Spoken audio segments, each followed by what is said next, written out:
Tema 12. Desarrollo y medio ambiente. Desde la industrialización el mundo ha evolucionado muy rápidamente. En los últimos tiempos los avances informáticos y de telecomunicaciones han transformado profundamente el panorama económico mundial. Como consecuencia, hoy hablamos de la globalización, es decir, del fenómeno de interconexión e interdependencia entre los pueblos de la Tierra en distintos planos, de modo particular en el económico. En este contexto, la Iglesia considera que la cuestión del desarrollo de los pueblos en el marco de la globalización es un tema crucial en este momento, CFR. CV8. En este capítulo presentaremos la visión cristiana del desarrollo, que fue objeto de la célebre encíclica, Populorum Progressio, 1967, de Pablo VI. A continuación, nos fijaremos en las desigualdades entre los países del mundo y en qué dice la Iglesia a ese respecto. Por último, prestaremos atención a la cuestión ecológica en nuestro tiempo. 1. Visión cristiana del desarrollo. Se entiende por desarrollo, el paso, para cada uno y para todos, de condiciones de vida menos humanas a condiciones más humanas, pp. 20, que van desde las necesidades materiales más básicas de las personas hasta el perfeccionamiento último de la persona por la fe y la gracia, CFR. pp. 21. Esta visión está profundamente centrada en la persona y supone una concepción del humanismo que ha de ser bien entendida. A. El desarrollo como vocación. Lo más característico de la concepción cristiana del desarrollo es su carácter de vocación y por tanto su relación con el designio de Dios. El progreso, en su fuente y en su esencia, es una vocación. En los designios de Dios, cada hombre está llamado a promover su propio progreso, porque la vida de todo hombre es una vocación. pp. 15, CV 16. En cuanto vocación, el desarrollo es parte del proyecto de Dios para cada persona y para la humanidad. La condición de imagen y semejanza de Dios y la bendición misión que Dios confiere al hombre y a la mujer, la llamada al crecimiento y al dominio de la tierra, suponen para cada persona y para la humanidad una vocación al desarrollo personal y de la creación en su conjunto. El desarrollo tiene un carácter moral, es decir, es una respuesta libre y responsable a la llamada que Dios hace al hombre y a la mujer para que cumplan su fin y el de la humanidad en su conjunto. Además, en la visión cristiana, el desarrollo tiene una dimensión no solo personal sino también comunitaria. El esfuerzo por el desarrollo constituye un deber para la humanidad en su conjunto, CFR. pp. 17. Que el desarrollo sea una vocación implica que el sentido último del desarrollo se entiende desde sus raíces teológicas, CFR. CV 16. Que se trata de una tarea que debe realizarse contando con Dios, es decir, desde la trascendencia. No cabe un verdadero desarrollo a espaldas de Dios porque entonces el supuesto progreso se vuelve fácilmente contra el hombre, como nos muestra la experiencia, CFR. pp. 42, SRS 30, CV 78. Que el desarrollo debe respetar la verdad de la creación, y en concreto la verdad acerca del hombre. Veamos este punto con más detalle. B. Un desarrollo integral. Las décadas que siguieron a la Segunda Guerra Mundial estuvieron marcadas por un notable crecimiento económico en numerosos países.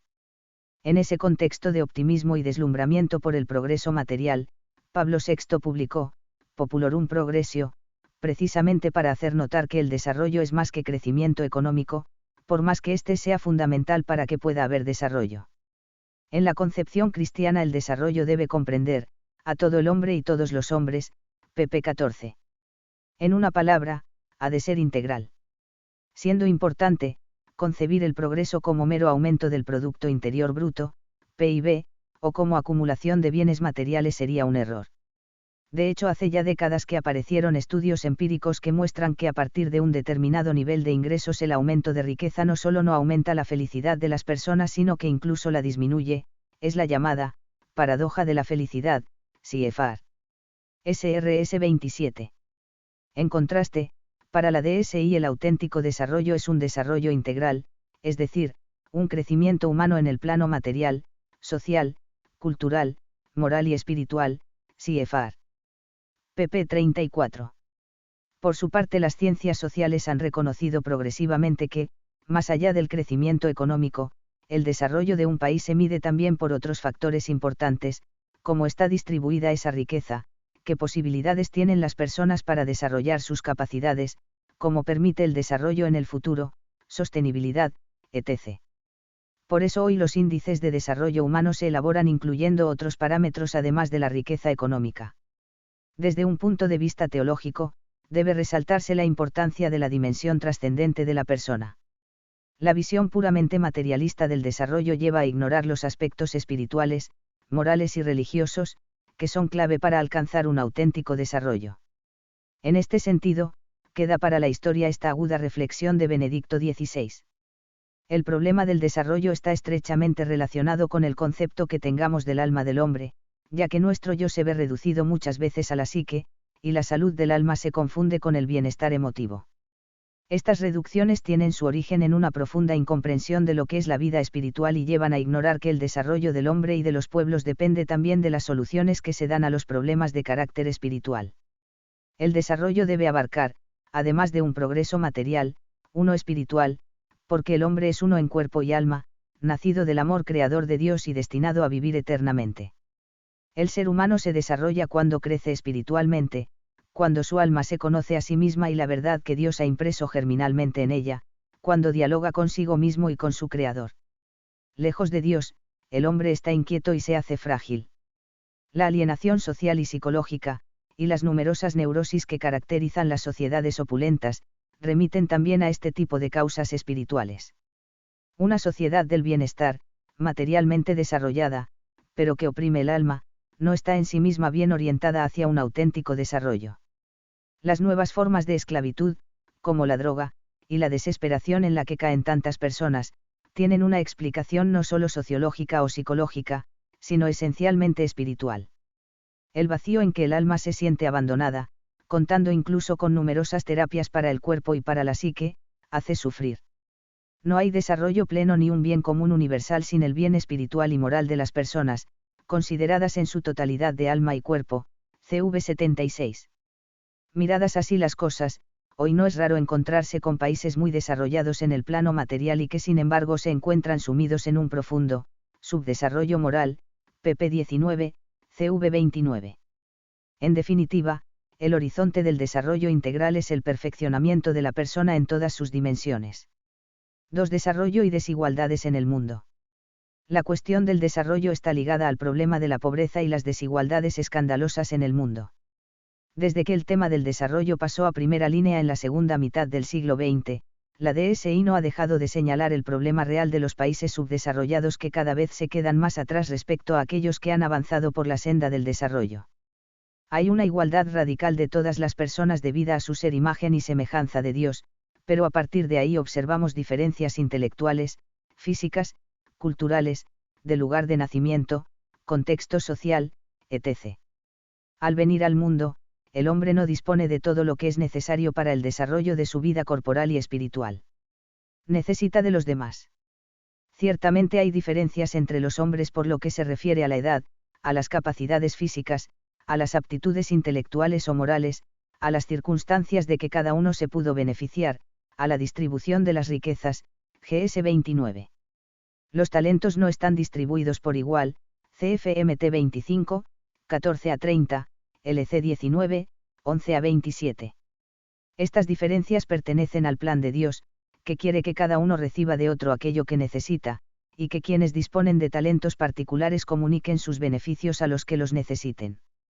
Las diferencias alientan y con frecuencia obligan a las personas a la magnanimidad, a la benevolencia y a la comunicación.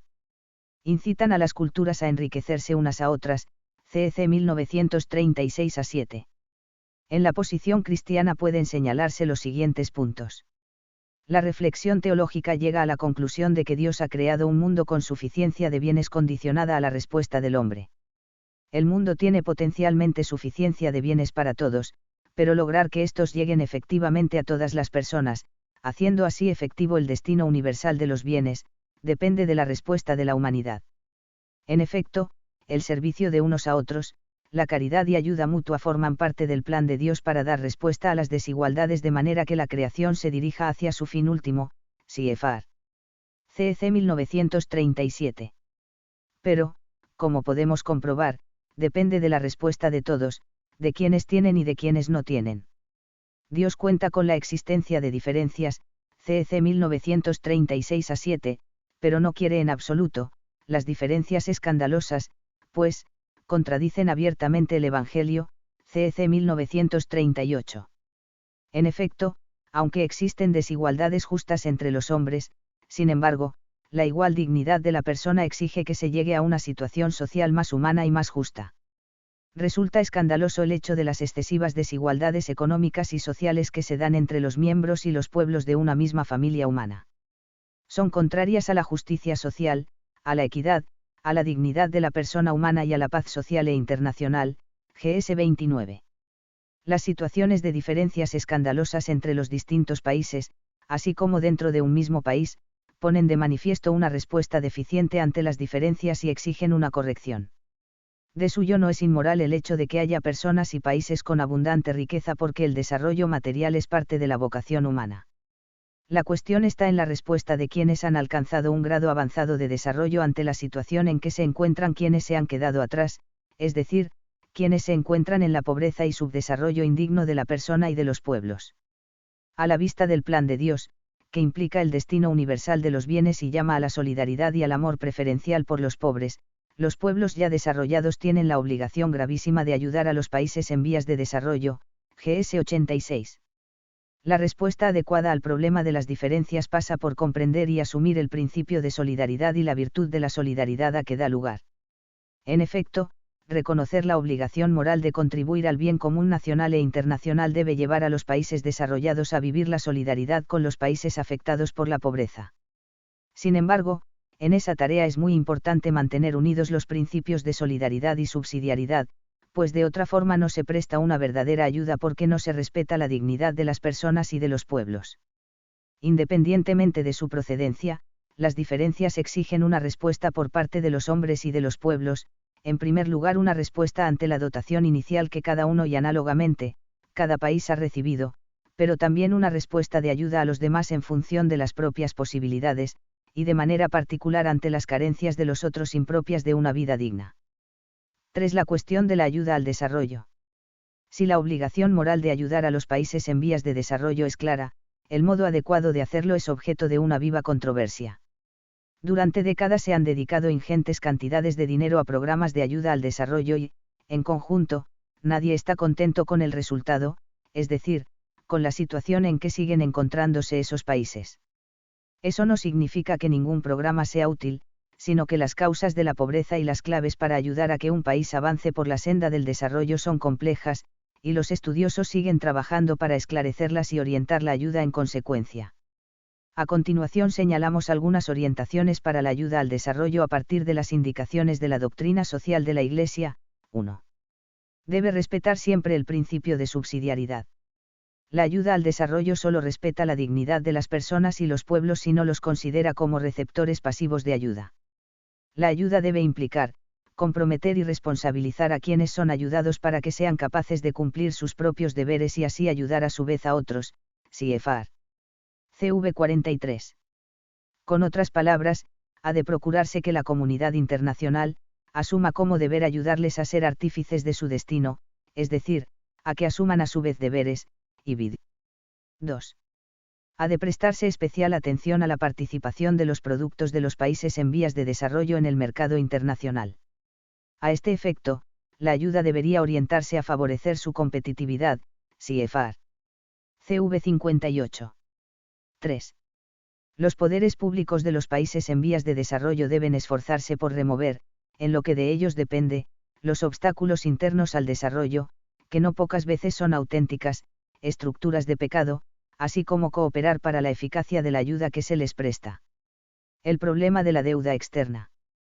Un capítulo particular es el problema de la elevada deuda externa de algunos países en vías de desarrollo. Las razones de ese fenómeno son bastante complejas. El compendio, recogiendo las intervenciones magisteriales anteriores, hace referencia a cómo la crisis deudora de algunos países se debe a problemas estructurales externos, fluctuación de los tipos de cambio, especulación financiera, neocolonialismo económico e internos, incluyendo comportamientos corruptos y de mala gestión de quienes ocupan posiciones de gobierno, CFR. CDSI 450. En los casos donde hay un importante componente de corrupción institucional, la mera condonación de la deuda, que a primera vista parecería una solución humana, no es en realidad solución porque de alguna manera premia acciones injustas y no respeta el principio de subsidiariedad, y por tanto la dignidad humana, que lleva a que quien recibe la ayuda se implique y comprometa en la solución en función de sus posibilidades. Los estudiosos han señalado que la solución requiere el esfuerzo de todas las partes implicadas, aportando más quienes más capacidad tienen y buscando soluciones que, apuntando al largo plazo, incluyan metas concretas. En todo caso, el magisterio ha señalado un límite, cuando, los mayores sufrimientos, recaen sobre la población de los países endeudados y pobres, que no tienen culpa alguna. Entonces, la comunidad internacional no puede desentenderse de semejante situación, CDSI 450. Juan Pablo II indica el criterio a seguir. Es ciertamente justo el principio de que las deudas deben ser pagadas. No es lícito, en cambio, exigir o pretender su pago, cuando éste vendría a imponer de hecho opciones políticas tales que llevaran al hambre y a la desesperación a poblaciones enteras. No se puede pretender que las deudas contraídas sean pagadas con sacrificios insoportables. En estos casos es necesario como, por lo demás, está ocurriendo en parte encontrar modalidades de reducción, dilación o extinción de la deuda, compatibles con el derecho fundamental de los pueblos a la subsistencia y al progreso, K35. En definitiva, desde el punto de vista moral, la solución del problema de la excesiva deuda externa ha de conjugar el principio de que los pactos han de ser cumplidos, el principio del destino universal de los bienes y el principio de subsidiariedad. En las situaciones más extremas, el principio del destino universal de los bienes tiene prevalencia. 4. Desarrollo y medio ambiente. Desde hace décadas es común referirse, aunque no sin discusiones, a la crisis ecológica que afecta a nuestro planeta. Dejando al margen las discusiones sobre las señales del deterioro medioambiental, el hecho que nadie contesta es que durante años el medio ambiente ha sido maltratado y es necesario cuidar mejor la tierra. Basta mirar la realidad con sinceridad para ver que hay un gran deterioro de nuestra casa común, LS 61. A. El concepto de desarrollo sostenible. En ese contexto de preocupación ecológica se gestó la reflexión sobre un nuevo modelo de desarrollo que tuviera más en cuenta el futuro de la Tierra. A partir de los años 60 del siglo pasado se promovieron una serie de iniciativas que desembocaron en la definición del concepto de desarrollo sostenible, un modelo de desarrollo que a día de hoy está establemente asentado en la sociedad y que también ha sido recogido por la DSI reciente. Se entiende por desarrollo sostenible un desarrollo que tenga en cuenta a las generaciones futuras, que considere el tiempo y el espacio, la interdependencia económica, social y ecológica, que respete la equidad intrageneracional, intergeneracional y también con las demás especies, que sea prudente, es decir, consciente de los deberes de cuidado y prevención en el ámbito tecnológico, científico y político, que sea seguro frente a las amenazas. Esta idea tiene elementos comunes a la visión cristiana del desarrollo. Sin embargo, también hay que hacer reserva de otros elementos moralmente problemáticos como por ejemplo la promoción del control de la población por medios ilícitos. Con esas salvedades, la DSI introdujo por primera vez la referencia al desarrollo sostenible en la encíclica, Caritas in Veritate. El desarrollo económico que Pablo VI deseaba era el que produjera un crecimiento real, extensible a todos y concretamente sostenible, CV 21. La posición del desarrollo sostenible se ha situado en un punto intermedio entre dos extremos, dos visiones de la relación del hombre con la naturaleza que conviene conocer. Tecnocentrismo, es la posición que desencadena la progresiva toma de conciencia sobre el problema ecológico. Esta visión considera al hombre como superior a la naturaleza y separado de ella. Un hombre individualista, que sigue una ética utilitarista y mira la naturaleza como si fuera virtualmente inagotable, un hombre que piensa que en realidad no existe el problema ecológico porque con su inteligencia es capaz de superar los obstáculos, un hombre, en fin, despreocupado por el largo plazo. La Tierra sería como una gran máquina a su servicio y la función del hombre es dominarla a su gusto. El compendio critica esta concepción cuando rechaza el presupuesto, que se ha revelado errado, de que existe una cantidad ilimitada de energía y de recursos utilizables, que su regeneración inmediata es posible y que los efectos negativos de las manipulaciones de la naturaleza pueden ser fácilmente absorbidos, CDSI 462, 470. A partir de ahí, se ha difundido y prevalece una concepción reductiva que entiende el mundo natural en clave mecanicista y el desarrollo en clave consumista. El primado atribuido al hacer y al tener más que al ser, es causa de graves formas de alienación humana. Una actitud semejante no deriva de la investigación científica y tecnológica, sino de una ideología cientifista y tecnócrata que tiende a condicionarla. Ibid. 462. Se trata de un punto importante porque algunos autores achacaron al cristianismo la posición tecnocentrista. Es una tesis refutada pero todavía hoy tiene influencia. Como tendremos ocasión de ver, la concepción cristiana sobre la relación del hombre con la naturaleza está bien lejos de promover semejante visión del mundo. Biocentrismo, esta corriente engloba posiciones basadas en filosofías orientales, en el rechazo del dominio humano sobre la naturaleza, Deepika-Alayi Movement, en el sistema de pensamiento, New Age, y otras posiciones. La naturaleza es la madre de la vida, un gran orden entrelazado sin jerarquía donde el hombre es uno más. Es frágil y además está en franca colisión con la humanidad, pues la situación actual conducirá a la decadencia total si no se acometen reformas radicales. Desde el punto de vista ético, tiene prioridad el conjunto sobre cada una de las partes. La naturaleza no humana tiene valor intrínseco y no depende del que le sea asignado por los hombres. De esta manera el primer deber moral consiste en no interferir en el funcionamiento natural de los distintos sistemas. En lo económico, la carrera actual de desarrollo ha de ser reducida drásticamente, pues acarrea costes medioambientales y sociales mayores que los beneficios. El actual orden económico trae desorden ecológico. Para vivir una buena vida el hombre no ha de tomar de la naturaleza más que lo que realmente necesita, y para eso la clave es adoptar voluntariamente un estilo de vida sencillo. Por otra parte, el tamaño actual de la población con la correspondiente demanda que genera es, para esta corriente, una amenaza para la viabilidad del sistema a largo plazo. En consecuencia, también defienden el control de la población por medios ilícitos. En este punto la distinción entre los distintos paradigmas se desvanece pues en todas ellas hay posiciones que promueven abusos contra la dignidad humana. El reconocimiento del valor intrínseco de la naturaleza no humana que ha sido creada por Dios y es buena y la promoción de la sobriedad y sencillez en el uso de los recursos naturales son ciertamente aspectos positivos de esta corriente con los que coincide la visión cristiana, CFR. LS 216 SS. Sin embargo, el compendio critica expresamente por motivos morales la noción del medio ambiente inspirada en el ecocentrismo y el biocentrismo, CDSI 463. La DSI señala tanto el error de la filosofía de la New Age, que termina por divinizar la naturaleza, como la perniciosa pretensión de eliminar la diferencia ontológica y axiológica entre el hombre y los demás seres vivos, considerando la biosfera como una unidad biótica de valor indiferenciado. Así se elimina la responsabilidad superior del hombre a favor de una consideración igualitaria de la dignidad de todos los seres vivos. Una vez establecido el marco de las distintas posiciones, veamos brevemente la relación entre el hombre y el resto de la creación en la visión cristiana. B. Visión cristiana de la ecología. Señalamos 8 afirmaciones que recogen resumidamente la concepción cristiana de la ecología. 1. Toda la realidad que conocemos procede en última instancia de Dios, que la ha creado, LS 76. Con ello se señalan 2 cosas, al menos, la creación es ante todo un don, un regalo de Dios que procede de su querer libre, LS 76. La humanidad y el mundo que la rodea son fruto del amor infinito de la Santísima Trinidad, CFR.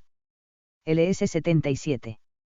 Todo lo creado guarda una dependencia ineludible con el Creador. La creación es de Dios, del Señor es la tierra y cuanto hay en ella, el orbe y los que lo habitan, Sal 24, 1.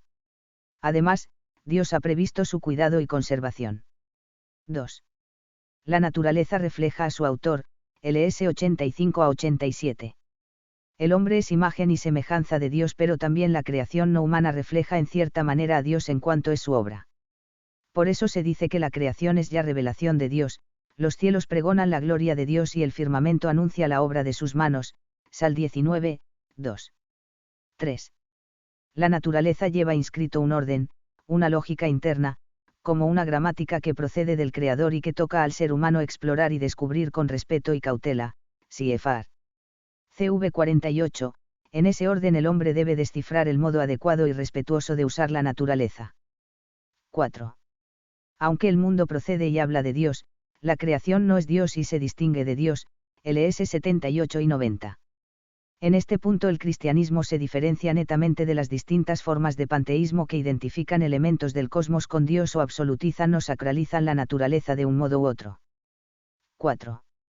Dios no ha creado al hombre aislado, sino en el conjunto de la entera creación y como su culmen en cuanto imagen y semejanza de Dios. El ser humano tiene una superioridad ontológica respecto al resto de la creación, es cuerpo y espíritu, que se plasma también en una vocación al dominio del resto de la creación, entendida por la tradición cristiana como una administración y no como un dominio despótico o absoluto, LS 67 y 116. El ser humano fue puesto en el jardín de Edén, para que lo trabajara y lo guardara, GN 2, 15. Para esa función, señal de su ser imagen y semejanza, debe tomar como referencia a Dios. 6. El hombre está llamado a entablar una alianza con el ambiente natural que sea reflejo del amor creador de Dios, del que procede y hacia el que camina. Desde la perspectiva de la historia de la salvación, el pueblo de Israel puede dar buena cuenta de cómo ha sido cuidado por Dios, sobre todo con la constante fidelidad a la alianza sellada con el pueblo. 7. Toda la creación está orientada hacia la gloria de Dios en Cristo, Siefar. Col 1, 15 a 17, LS 83. La creación no es un fin en sí misma y además este mundo pasa. La fe cristiana cree en un mundo futuro, fruto de una transformación del mundo presente caduco. Sin embargo, esto no significa el maltratamiento de la tierra, sino más bien su uso y cuidado de acuerdo con la redención operada por Cristo, que ha asumido la dimensión material en la encarnación. En consecuencia, hay un modo de tratar la creación propio de los hijos de Dios. 8. El cuidado del medio ambiente requiere una ecología humana. Por ecología humana se entiende el ambiente humano, las condiciones materiales y morales que permiten el auténtico desarrollo de las personas en una sociedad, Siefar. K 38. C. Consecuencias para el desarrollo. El magisterio ha señalado un horizonte de renovación a la vista de las disfunciones que se observan en el desarrollo económico global. Esto exige una nueva y más profunda reflexión sobre el sentido de la economía y de sus fines, además de una honda revisión con amplitud de miras del modelo de desarrollo, para corregir sus disfunciones y desviaciones. Lo exige, en realidad, el estado de salud ecológica del planeta, lo requiere sobre todo la crisis cultural y moral del hombre, cuyos síntomas son evidentes en todas las partes del mundo desde hace tiempo, CV 32. La visión cristiana de la ecología lleva a extraer algunas consecuencias importantes para el desarrollo y en particular en su aspecto económico. 1. Tratar la naturaleza y sus recursos de acuerdo con el plan de Dios, en el que los hombres son como administradores de la creación, llamados a dominar la tierra a imagen de Dios. Por lo tanto, se debe evitar la explotación inconsiderada de la naturaleza. Si la tierra nos es donada, ya no podemos pensar solo desde un criterio utilitarista de eficiencia y productividad para el beneficio individual. No estamos hablando de una actitud opcional, sino de una cuestión básica de justicia, ya que la tierra que recibimos pertenece también a los que vendrán, LS 159, SRS 34. Desde el punto de vista moral, la Iglesia considera un deber muy grave el dejar la tierra a las nuevas generaciones en un estado en el que puedan habitarla dignamente y seguir cultivándola, CV 50. 2. El cuidado de la naturaleza exige revisar los modos de producción, hábitos de consumo y estilos de vida que promueve el modelo actual de desarrollo, CFRLS capítulos 5 y 6. En particular se hace necesario a. Combatir el consumismo. La mentalidad consumista tiene un reflejo social cuyos rasgos son masificación y despersonalización. El consumismo se traduce en un modelo de comportamiento y de consumo masificado, asimilado acríticamente por un gran número de personas, con la consiguiente despersonalización. Predominio de lo instintivo. El consumismo potencia hábitos de consumo y estilos de vida contraproducentes, porque con frecuencia apela directamente a los instintos de las personas, prescindiendo de uno u otro modo de su realidad personal, consciente y libre. K 36. Juan Pablo II señala la fuerte presencia de la pornografía y la droga como dos indicadores de una sociedad consumista. Deterioro medioambiental, porque el hombre consume de manera excesiva y desordenada los recursos de la tierra y su misma vida. K 37. Ofensa continua a los pobres porque suele convivir con graves formas de desigualdad. Por ejemplo, el consumismo se traduce en una cultura del desecho que ofende la dignidad humana, como cuando coexisten en una misma sociedad el hambre y el derroche de alimentos, CFR. LS 162, 50, o cuando se producen alimentos de manera manifiestamente ineficiente. Visión reductiva del desarrollo, que sería solo crecimiento económico. Ante este estado de cosas, una sincera preocupación ecológica pasa por hacer frente al consumismo. Aparte de la responsabilidad personal en las decisiones de consumo, desde el punto de vista de la moral social señalamos una línea de actuación. B. Promover los bienes del espíritu, ecología humana. La DSI vincula la corrección del consumismo a cierta promoción de la educación y la cultura, que son parte de los llamados bienes del espíritu. Juan Pablo II propone una gran obra educativa y cultural, basada en una imagen integral del hombre, que comprenda a productores, a los consumidores en sus decisiones económicas, a los profesionales de los medios de comunicación y a las autoridades públicas, CFR. K36. El consumismo lleva a las personas a centrarse en las cosas materiales, pero eso impide relacionarlas con la verdad, y priva de aquella actitud desinteresada, gratuita, estética que nace del asombro por el ser y por la belleza que permite leer en las cosas visibles el mensaje de Dios invisible que las ha creado. K37. Se trata de que los poderes públicos, las empresas, las agencias de publicidad y otros agentes implicados revisen los modelos de comportamiento y estilos de vida que promueven, de forma que el modelo de desarrollo y el trabajo de las empresas ayude a las personas a ser más, superando la mera preocupación por tener más. Por su parte, es claro que las familias tienen una responsabilidad de primera línea, que debe llevar a examen la calidad de sus aspiraciones, la educación y las costumbres de la vida familiar. No obstante, es importante captar bien la posición del magisterio. Juan Pablo II deja claro que, no es malo el deseo de vivir mejor, K36. El problema está en que, es equivocado el estilo de vida que se presume como mejor, cuando está orientado a tener y no a ser, y que quiere tener más no para ser más, sino para consumir la existencia en un goce que se propone como fin en sí mismo, y vid. Por último, el énfasis en los bienes del espíritu apunta también al cuidado de la dimensión espiritual de la persona, LS 155. Se trata de una manifestación de la ecología humana, y es parte esencial del cuidado de la naturaleza.